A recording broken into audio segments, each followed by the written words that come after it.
Yes, Mr. Simpson is recognized. Thank you, Mr. Chairman. First of all, I want to thank the chairman and the staff for the great work that they've done on this bill. This is a hard bill to put together. I did it for a number of years, and there are a lot of member requests. Sometimes we can address the issues that members want, but we work very hard. The chairman works very hard, and the staff works very hard to try to address the concerns that members of this Congress have, and I think they do a great job.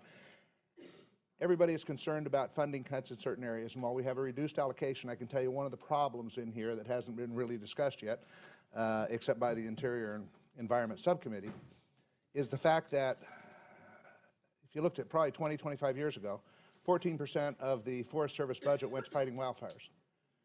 Today it is over 50% of their budget goes to fighting wildfires. We have to find a fix to this. Now, we can argue and debate what the cause of that is, but the reality is these catastrophic wildfires that you're seeing across the West now continue to eat more and more of that budget. And what we allow the Forest Service to do, different than I think most agencies, is we allow them, when they've exceeded the 10-year average that we appropriate for, to borrow money out of every other account. So if you're complaining about the Forest Service because they don't go out and they don't do the hazardous fuels reduction, they don't do the forest management and other things, it's because they don't have any money in those accounts, because they borrowed them all to fight wildfires. So there is a fix. I have one.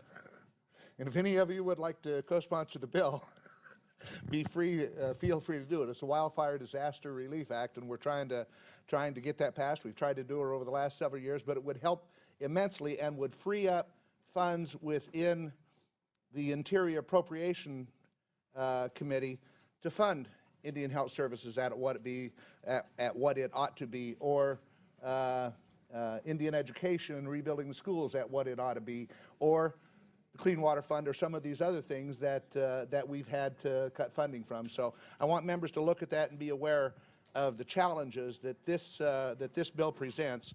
And the chairman's done a fantastic job of putting this together. Thank you, Mr. Chairman. Okay, thank you, Mr. Simpson.